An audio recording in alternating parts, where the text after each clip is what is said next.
Kada. Nagluluto po ako ng pansit. Sahog pa lang, ulam na. Mulay pa lang yan. Yeah.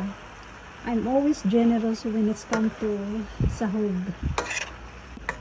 Request to ng aking anak. Dadalhin ko to sa sa workplace niya mamaya. And dito ako sa garage nagluto kasi malaki kasi yung kawali ko at saka gamit ko yung portable stove ko kasi nga yung kawali ko mas malaki pa sa lutuan ko. So parang hindi siya kakayanin.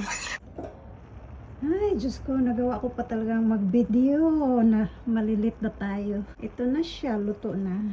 Anyway, I better get ready.